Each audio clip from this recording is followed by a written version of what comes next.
প্রতিষ্ঠার পর থেকে বিমান বাংলাদেশ এয়ারলাইন্সে যখন যিনি দায়িত্বে এসেছেন সবাই প্রতিশ্রুতি দিয়েছেন বিমানকে এগিয়ে নেয়া এবং লাভজনক খাতে পরিণত করার। গত অর্থবছরে বিমান 439 কোটি টাকা নিট মুনাফা করেছে। বিমানের লাভ ক্ষতির প্রসঙ্গ জাতীয় রাজনীতির নির্বাচনে ইশতেহারেও এসেছে বারবার। গড়িয়েছে 51 বছর, তবুও শেষ হয়নি সেই লাভ ক্ষতির বিতর্ক। বকেয়া থেকে আবার লাভ হয় কিভাবে? আমরা পরিষ্কারভাবে আমি বলতে পারি যে বিমান ভুল পথে এগোচ্ছে। আজ আমরা সার্চলাইটের অনুসন্ধানে দেখাবো বিমানের লাভ ক্ষতির পোস্টমর্টেম।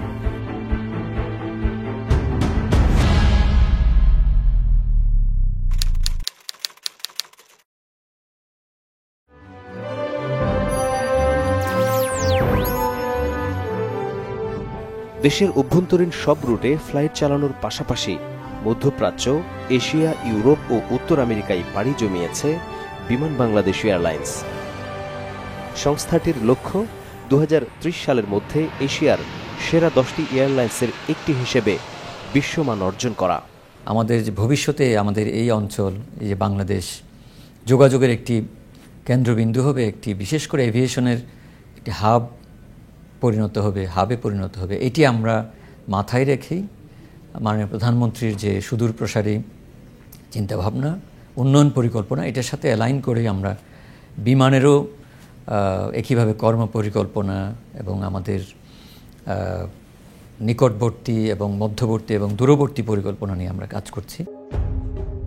বিমানের ব্যবস্থাপনা পরিচালক ও সিইও শফিউল আজিম। গত বছরের মাঝামাঝিতে টিম সার্চলাইটের সাথে কথা হয় প্রতিষ্ঠানের ভবিষ্যৎ পরিকল্পনা, সমস্যা, সম্ভাবনা ও সামগ্রিক লাভ ক্ষতি নিয়ে। বিমানের যদি আপনি বলেন যে আর্থিক যে স্বাস্থ্য সেটি যে কোনো সাধারণ দৃষ্টিতে আপনি দেখবেন যে এটির অত্যন্ত ভালো অবস্থায় আছে এবং বিমানের কোনো বড় ধরনের কোনো দায় দেনা নেই। বিমান গত 10 বছরে কোভিড পিরিয়ড ছাড়া, এটি তো অস্বাভাবিক সময় ছিল, কোনো লস করেনি। গত অর্থবছরে বিমান 439 কোটি টাকা নিট মুনাফা করেছে। বিমানের এই সফলতার সাথে ভিন্নমত প্রকাশ করেন সাবেক ব্যবস্থাপনা পরিচালক ডক্টর মোহাম্মদ আব্দুল মোমেন। লাভ করেছে বলে কেক কাটে বিমান, তা আমি তো সত্যি আনন্দিত হই, কিন্তু পরক্ষণেই যখন শুনি তেলের বকেয়া কয়েক হাজার কোটি টাকা, সিভিল এভিয়েশন অথরিটি কয়েক হাজার কোটি টাকা পায়, তাহলে তখন আমার মনে প্রশ্ন জাগে, তাহলে এটা কিসের লাভ? এটা কি ফেলাসি? বকেয়া থেকে আবার লাভ হয় কিভাবে? প্রতিষ্ঠার 51 বছরের 28 বছরই লাভের মুখ দেখেনি জাতীয় পতাকার গর্বিত বাহক বিমান, আর বাকি 23 বছর নামকাওয়াস্তে লাভের হিসাব মিলেছে খাতা কলমে। লোকসান কমাতে 2007 সালে কোম্পানি করেও কাজের কাজ কিছুই হয়নি। আমি অপারেশনাল প্রফিট এই জাতীয় কিছু কথাবার্তা শুনি, এগুলি খুবই বিভ্রান্তিকর কথা। এই কথাগুলি আমার মনে হয় আমাদের স্পষ্ট করা দরকার। লাভ মানে একেবারে সোজাসুজি দোকানদারের হিসাব করতে হবে। দোকানদার একটা জিনিস কিনে নিয়ে আসলো বাজার থেকে, বিক্রি করলো, এরপর যদি তার কেনা মূল্যের চেয়ে বিক্রয় মূল্য বেশি হয় তাহলে এখানে কিছুটা লাভ থাকবে, আর যদি তার চেয়ে কম হয় তাহলে ক্ষতি হবে। এবং সেই সাথে আমার ক্যাপিটাল যেটা, আমার যে মূলধনেরও একটা খরচ আছে, সেই হিসাবটা আমার করতে হবে। তারপরে আমার হিসাব করে দেখাতে হবে আমার লাভ হয়েছে কি হয়নি।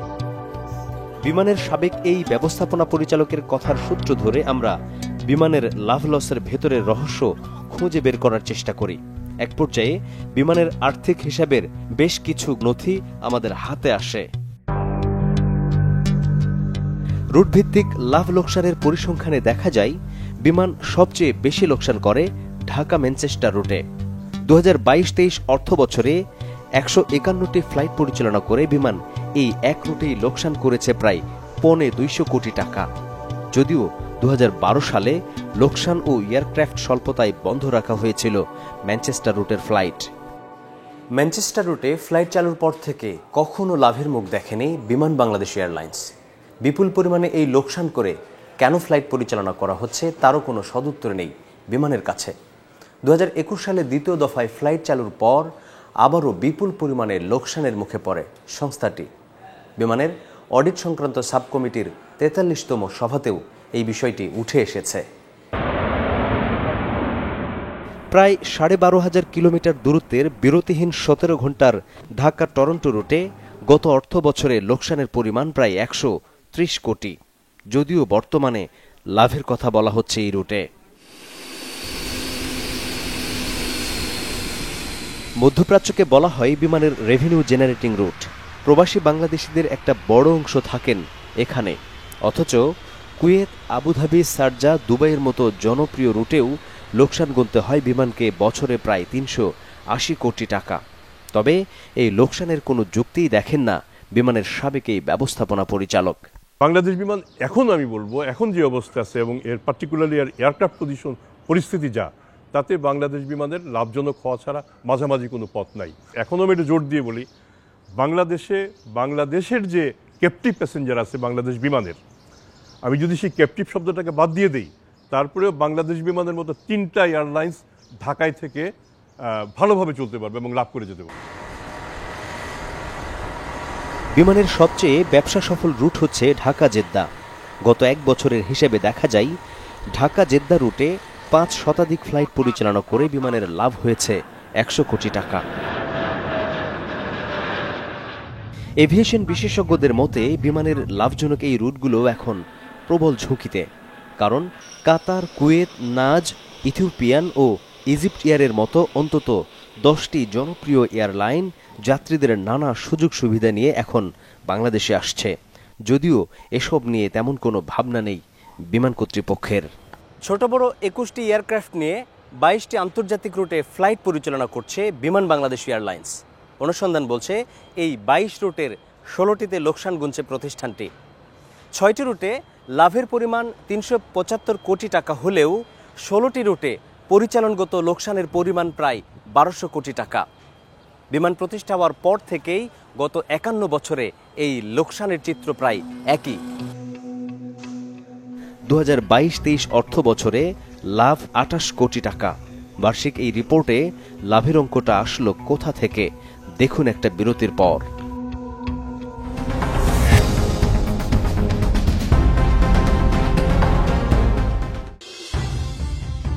রুটভিত্তিক লোকসানের বোঝা মাথায় নিয়েও লাভজনক অবস্থানে বিমান কর্তৃপক্ষের এমন দাবির বিষয়টি রহস্যজনক। এই জন্য আমরা বিমানের আর্থিক প্রতিবেদন সংগ্রহ করি। সেখানে দেখা যায় 2022-23 অর্থ বছরে বিমান 28 কোটি টাকা লাভ করেছে। এটা আসলে কিভাবে সম্ভব? লাভ ক্ষতির ভেতরের রহস্য আমরা পরিষ্কারভাবে বুঝতে চাই। বিমানের আর্থিক হিসাবের এই কাগজগুলো আমরা এমন একজনকে দেখাই যিনি এই বিষয়ে অভিজ্ঞ। ইন্টারন্যাশনাল ফাইন্যান্সিয়াল রিপোর্টিং স্ট্যান্ডার্ড কিন্তু রিকোয়ার করে যে আর্থিক প্রতিবেদনটা সহজবোধ্যভাবে তৈরি করতে হবে। বিমানের আর্থিক প্রতিবেদনটা দেখে আমার কাছে মনে হয়নি ওই ব্যবহারকারীদের কথা মাথায় রেখে এটা প্রস্তুত করা হয়েছে। মোহাম্মদ মাহমুদ হোসেন দীর্ঘ 2 যুগ ধরে অর্থ ব্যবস্থার এই জটিল শাখায় কাজ করছেন। আছেন বিশ্ব ব্যাংক ও এশিয়ান উন্নয়ন ব্যাংকের পরামর্শক হিসেবে। তিনি আমাদেরকে বলছিলেন বিমানের এই লাভ ক্ষতির গোপন রহস্য।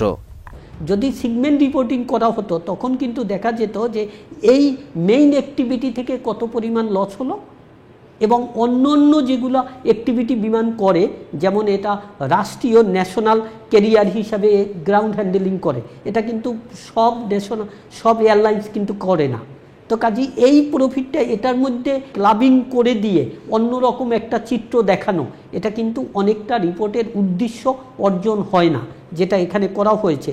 তো যদি সেগমেন্ট রিপোর্টিং করা হতো তাহলে কিন্তু ব্যবহারকারীরা বুঝতে পারতো যে বিমানের উড্ডয়ন থেকে বা প্যাসেঞ্জার ক্যারি থেকে অথবা আপনার মনে করেন কার্গো ক্যারি থেকে কি পরিমাণ লাভ করছে, সেটা এখানে করা হয়নি, যেটা আইএফআরএসের একটা ব্যত্যয় ঘটেছে, স্ট্যান্ডার্ডের ব্যত্যয় ঘটেছে। তাহলে লোকসানকে লাভ হিসেবে দেখানোর কারণ কি?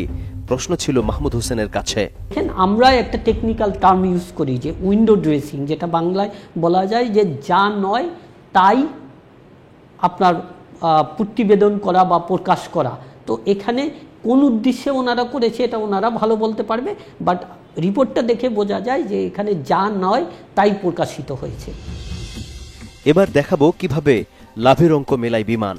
2022-23 অর্থ বছরে বিমানের পরিবহন আয় 8,303 কোটি টাকা। এই খাতে 7,800 কোটি টাকা ব্যয় হলে লাভের অঙ্ক দাঁড়ায় 503 কোটি। বিক্রয় ব্যয়, বেতন ভাতা ও অবচয় ইত্যাদি মিলে আরও খরচ 1,694 কোটি টাকা। তাতে বিমানের পরিচালন লোকসান হয় প্রায় 1,191 কোটি। এখন এই লোকসানটাকে ঢাকার জন্য নন অপারেটিং গ্রাউন্ড হ্যান্ডেলিং ও অন্যান্য খাতের ১২২০ কোটি টাকা আয় যোগ করে দেখানো হয় ২৮ কোটি টাকার লাভ, যার সাথে একমত নন এই হিসাব বিশেষজ্ঞ। এটা কি আসলে অপারেটিং আর্ন? দেখুন, এয়ারলাইন্সের মধ্যে তো আর আপনার মনে করেন ওই গ্রাউন্ড হ্যান্ডেলিং বলেন অথবা আপনি এই যে ক্যাটারিং বলেন, এগুলো আসে না। তো এখন বিমান বলতে তো আপনার মনে করেন মুরগি উৎপাদন না। এখন সে প্যাসেঞ্জার ক্যারিং থেকে লস করলো ১০০ টাকা, মুরগি উৎপাদন করে লাভ করলো ২০০ টাকা, তো আলটিমেটলি তো ১০০ টাকা লাভ হলো। বাট এটা তো আপনার আমরা জানি বিমান হিসাবে, আমরা তো এটাকে পোলট্রি ফার্ম হিসাবে জানি না। তাহলে কি কালকে বিমানকে আপনি বিমান পোলট্রি বলবেন? প্রশ্ন হচ্ছে, গ্রাউন্ড হ্যান্ডেলিং কি? বিমানবন্দরের গ্রাউন্ড হ্যান্ডেলিং হচ্ছে একটি বিমানকে তার পরবর্তী ফ্লাইটের জন্য প্রস্তুত করা, যার পরিধি বৈদ্যুতিক, যান্ত্রিক এবং হাইড্রোলিক সাপোর্ট থেকে শুরু করে আবর্জনা, টয়লেট এবং লাগেজ লোডিং আনলোডিং পর্যন্ত। যে কোনো বিদেশি এয়ারলাইন্সকে গ্রাউন্ড হ্যান্ডলিং সার্ভিস সেবা পেতে ফ্লাইট প্রতি গুনতে হয় মোটা অঙ্কের টাকা।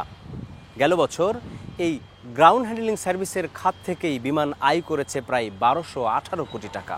বিশেষজ্ঞরা বলছেন, এই খাতের সক্ষমতা বাড়ানো গেলে এই আয়ের পরিমাণ বেড়ে যেত কয়েক গুণ।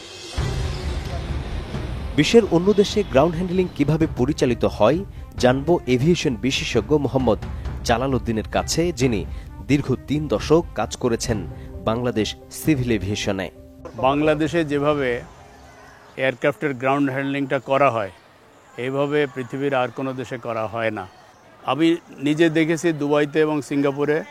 দুবাইতে আছে ডিএনএটিএ, সিঙ্গাপুরে আছে স্যাটস। এই কোম্পানিগুলো একদম আলাদা ইন্ডিপেন্ডেন্ট সংস্থার মতো ফাংশন করে।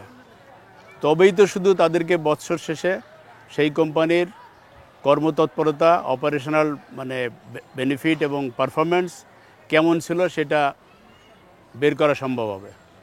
কিন্তু আমরা দেখছি বাংলাদেশ বিমানে যেটা করা হয় সেটা হচ্ছে কি, এটাকে অঙ্গ সংগঠন হিসেবে নয়, এটাকে মূল যে সংস্থা তার লাভজনক প্রতিষ্ঠান হিসেবে কাউন্ট করা হয় এবং এটার লাভটা বিমানের সার্বিক লাভের মধ্যে ঢুকিয়ে দেওয়া হয়।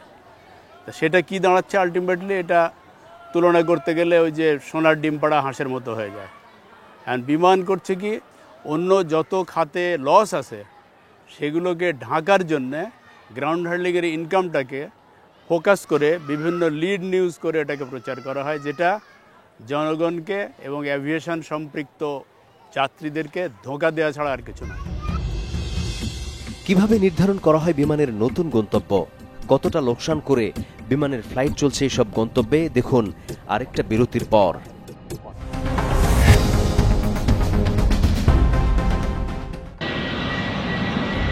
চলুন একটু বিশ্ব ঘুরে আসি, জানার চেষ্টা করি কিভাবে একটি এয়ারলাইন্স তার লাভজনক গন্তব্য ঠিক করে। তথ্য বলছে, নতুন গন্তব্যে ফ্লাইট পরিচালনার পূর্ব শর্ত সম্ভাব্যতা যাচাই বা ফিজিবিলিটি স্টাডি করা। গন্তব্যের দূরত্ব অনুযায়ী যাত্রীর চাপ কেমন হবে, কি ধরনের উড়োজাহাজ ব্যবহার হবে, কোথাও বিরতি নেওয়া হবে কিনা, জ্বালানি কতটুকু লাগবে, এসব বিষয়ে পুঙ্খানুপুঙ্খ বিবেচনায় আনাই সম্ভাব্যতা যাচাই বা ফিজিবিলিটি স্টাডি। তবে কমার্শিয়াল এয়ারলাইন্স মূলত লাভজনক সাফল্যকেই গুরুত্ব দিয়ে থাকে। বিমান সম্ভাব্যতা যাচাই করে কিনা আমরা জানতে চেয়েছি সিভিল এভিয়েশনের সাবেক এই কর্মকর্তার কাছে। ফিজিবিলিটি স্টাডি বলতে বিমানে কিছু হয় এমন আমি কোনোদিন কাগজপত্রে পাইনি। এটা খালি মিটিংয়ে হলে তখন বলে দেয় হ্যাঁ ফিজিবিলিটি স্টাডি করা হয়েছে, এটা প্রফিটেবল। এটার সাথে তো ডকুমেন্ট লাগবে। এই ক্ষেত্রে সংশ্লিষ্ট ইঞ্জিনিয়ারিং এবং ফ্লাইট অপারেশনসের সংশ্লিষ্ট লোকজন এটা স্টাডি করে বের করে একটা লিখিত রিপোর্ট দিবে। সেইটার উপরে ভিত্তি করে ওই রুটে কবে থেকে পরিচালিত হবে ফ্লাইট, কি হবে না সেগুলো ঠিক করা হবে। আর যদি লস হয় বন্ধ করতে হবে। সেটা আমরা বিমানের ক্ষেত্রে করতে দেখি না। তারপরও থেমে নেই নতুন গন্তব্যে লোকসানমুখে ফ্লাইট পরিচালনার মিশন। সম্প্রতি চালু হওয়া জাপানের নারিতা রুটের কথাই ধরা যাক। তথ্য রয়েছে, 2023 সালের 1 সেপ্টেম্বরে চালুর পর থেকে এই রুটেও বিপুল পরিমাণে লোকসান গুনছে বিমান। লোকসানের বোঝা মাথায় নিয়ে বিমানের ফ্লাইট পরিচালনা আত্মঘাতী বলছিলেন বিমানের সাবেক এই ব্যবস্থাপনা পরিচালক, যিনি লোকসানের কারণে জাপানের নারিতা রুটের ফ্লাইট বন্ধ করেছিলেন। হিসেব করার পর আমরা দেখতে পাই বেশ কয়েকটা ফ্লাইটে আমাদের ভীষণ রকম ব্লিডিং হচ্ছে, এবং এটা যদি হতে থাকে বিমান যে কোনো মুহূর্তে ব্যাংক্রাফট হয়ে যাবে। তার মধ্যে যেমন ধরেন New York route, Rome route, আমাদের নারিতা রুট, ফ্রাঙ্কফুর্ট, এগুলি আমাদের তখন বন্ধ করাটা ছাড়া বিকল্প কিছু ছিল না। কারণ আমি টাকাটা কোথায় পাবো? টিকিট, আমার টাকা পাওয়ার উৎস কি? টাকা পাওয়ার উৎস হচ্ছে যে প্যাসেঞ্জার টিকিট কিনে তার টিকিটের টাকা, আমি কিছু গ্রাউন্ড হ্যান্ডলিং করি তার কিছু টাকা, বিমানের কিছু এনসিএলআরি সার্ভিস আছে সেখান থেকে কিছু টাকা। কিন্তু সেই টাকাটা আমি যে টাকাটা খরচ করি সেই টাকার তুলনায় সামান্য একটা অংশ মাত্র। যেসব লাইনে আমার ব্লিডিং বেশি হচ্ছিল সেই রুটগুলিকে আমি বন্ধ করি, এবং আমি খুব দায়িত্ব নিয়েই বলছি আমি বন্ধ করি দেশের স্বার্থে, বাংলাদেশ বিমানের স্বার্থে, কারণ প্রতিষ্ঠানটাকে আমি টিকিয়ে রাখতে চেয়েছি। ঢাক ঢোল পিটিয়ে বিশাল বহর নিয়ে গত ২৬ মার্চ আবারও ইতালির রোম যাত্রা শুরু হয় বিমানের। ঢাকা থেকে রোম আপনি দেখতে পাচ্ছেন ৯ ঘন্টার কম সময়ের মধ্যে প্রায় তারা পৌঁছে যাচ্ছেন, এবং আমরা নিজেরাও খুব আনন্দিত এবং তারা আপ্লুত। লোকসানের কারণে এই ফ্লাইট বন্ধ করে দেয়া হয়েছিল। দ্বিতীয় দফায় এই রুটে বিমান লাভ করবে নাকি লোকসান হবে তার কোনো স্পষ্ট ধারণা দেয়নি বিমান কর্তৃপক্ষ।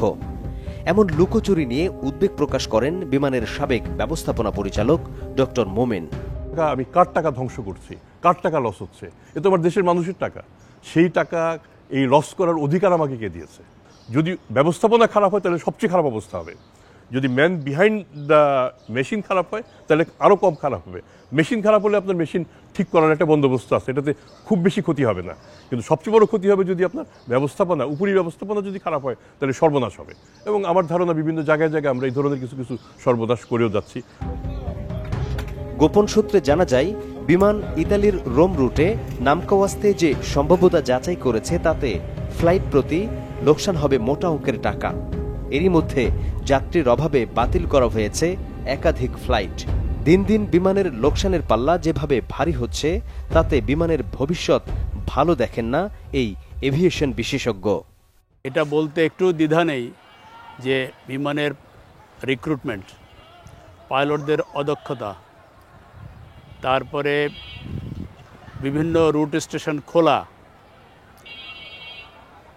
এইসব ক্ষেত্রে যত ধরনের দুর্নীতি অদক্ষতা প্রমাণিত হয়েছে বিভিন্ন রিপোর্টে এবং নিউজ পেপারে এসছে। বিমান যে ডাইরেকশনে এখন যাচ্ছে, তো এই পথে চললে আমরা পরিষ্কারভাবে আমি বলতে পারি যে বিমান ভুল পথে এগোচ্ছে। লোকসানের মূল কারণ অব্যবস্থাপনা, দুর্নীতি ও অলাভজনক রুটে ফ্লাইট পরিচালনা করা। এই রক্তক্ষরণ বন্ধ না হলে কাজের কাজ কিছুই হবে না, দাবি বিমান বাঁচাও আন্দোলনের নেতৃত্বে দেয়া ক্যাপ্টেন সৈয়দ মাহবুব হেলালের, যিনি দীর্ঘ ২৯ বছর বিমানের পাইলট ছিলেন। চুরি যদি বন্ধ না করেন আপনি লাভ দেখবেন না। আপনার বিমানে কিন্তু লাভ আসতেছে, লাভটা চলে যাচ্ছে চুরির মাধ্যমে। কারণ বিমানের যেই স্যালারিতে এয়ারলাইন্সে আমরা স্টাফদেরকে চালাচ্ছি, পৃথিবীতে কোথাও তো এত কম স্যালারিতে একটা এয়ারলাইন্স চলে না। আমাদের টিকিট ফেয়ার অন্য ইন্টারন্যাশনাল যে তার থেকে তো আমার কম হওয়ার কথা না। কাতারও ঢাকা দুবাই যা নিচ্ছে আমারও তো দেখা যাচ্ছে অনেক সময় তার থেকে বেশিও কিছু কম হলো। আমার তো এ লাভ থাকার কথা, কেন লাভ হবে না? এ কথা আগেও আমরা বলছি যে আমরা চুরি ঠেকাতে পারছি না। এখনও তো আমি মনে হচ্ছে না যে আমি সেই করাপশন থেকে বের হয়ে আসতে পারছি, কিংবা আমরা কোনো বড় কোনো আশার মুখ দেখতেছি। মানে আপনি বিমানকে নিয়ে এখন আশার আলো দেখছেন না? অনেকটা তাই। বিমানের কাছ থেকে সিভিল এভিয়েশনের পাওনা প্রায় ৬,০০০ কোটি টাকা, আর জ্বালানি বাবদ পদ্মাওয়েলের কাছে বিমানের দেনা প্রায় ১,৫০০ কোটি। এর বাইরে উড়োজাহাজ কেনার কিস্তিসহ বিভিন্ন খাতে পাহাড় সম বাকির দায় মেটানোর সক্ষমতা বিমানের আছে কিনা জানতে চেয়েছি এই বিশেষজ্ঞের কাছে। দেখুন, আমরা যদি এখানে খেয়াল করে দেখি, আমরা যদি স্টেটমেন্ট অফ ফাইন্যান্সিয়াল পজিশনটা দেখি, তাহলে আমরা দেখব এখানে যেমন ২,১৬৭ কোটি টাকার মতো এখানে পজিটিভ আপনার নেটওয়ার্থ দেখানো আছে বিমানের। হোয়ারেস আপনি যে অ্যামাউন্টগুলোর কথা বললেন, যে সিভিল এভিয়েশন বলছে যে তাদের পাওনা আছে ৫,০১৯ কোটি টাকা, পদ্মা অয়েল বলছে তাদের এভাবে হাজারো কোটি টাকা পাওনা আছে, তাই না? এবং এখানে আবার অডিটর রেকর্ড করেছে যে এর মধ্যে ৩,৮৬৫ কোটি টাকা এই অ্যাকাউন্টসে আনা হয়নি। তাহলে এই অ্যাকাউন্টসে আনলে কি এই আপনার নেটওয়ার্থ যেটা পজিটিভ সেটা কি থাকতো? সেটা থাকতো না। এখন নেটওয়ার্থ যদি নেগেটিভ হয়ে যায় এবং কোনো কোম্পানি যদি আপনার মনে করেন লিকুইডেট করা হয়, তাহলে এখানে যে পরিমাণ অ্যাসেট ভ্যালু দেখানো আছে এ পরিমাণ তো রিয়ালাইজ করা যাবে না। তো এখান থেকে তো সহজেই বোধগম্য যে বিমানের আসলে এই পরিমাণ দায় পরিশোধ করার এখন অবস্থা আছে কিনা সেটা ভেবে দেখতে হবে। সেটা নিয়ে বড় একটা কোশ্চেন মার্ক তো থেকেই যায়। এই যখন অবস্থা, কি বলবেন বিমানের ব্যবস্থাপনা পরিচালক শফিউল আজিম? আর অপারেশনাল যে কোনো ইউনিট, যেটি একটি সংস্থা যেটি সারা 24 ঘন্টা কাজ করছে, তার সংকটও থাকবে, সম্ভাবনা থাকবে। সুতরাং সম্ভাবনা অসীম বলেই কিন্তু এটি এগিয়ে যাচ্ছে। তারপরে আপনি জানেন, যেহেতু এটি 24 ঘন্টা অপারেট করছে, বিভিন্ন ক্ষেত্রে আমাদের 100% যে আমরা করতে পারি এটি নয়, তবে আমাদের এটি ইমপ্রুভ করার, এটিকে উন্নত করার যে চেষ্টা, সেটি আমাদের প্রতিনিয়ত আমরা করে যাচ্ছি। গ্রাউন্ড হ্যান্ডলিং নিয়ে বাংলাদেশের সাথে কাজ করার লক্ষ্যে মাঠ পর্যায়ের সার্ভে করছে Japan international corporation agency JICA. এই সিদ্ধান্ত চূড়ান্ত হলে বিপুল পরিমাণ পরিচালন লোকসান নিয়ে মুখ থুবড়ে পড়বে লাল সবুজের পতাকাবাহী বিমান বাংলাদেশ এয়ারলাইন্স। বাধাগ্রস্ত হতে পারে আকাশে শান্তির প্রতিষ্ঠার মিশন। দর্শক, সুনির্দিষ্ট কোনো তথ্য, পরামর্শ কিংবা অভিযোগ থাকলে যোগাযোগ করতে পারেন স্ক্রিনে দেখানো নাম্বারে। জানাতে পারেন সামাজিক যোগাযোগ মাধ্যমেও। আপনার দেয়া তথ্যে সমাজের রন্ধ্রে রন্ধ্রে ঘাপটি মেরে থাকা জমাট অন্ধকারে আলো ফেলবে টিম সার্চলাইট। অনুসন্ধানের আলো হাতে দেখা হবে অন্ধকার পথে।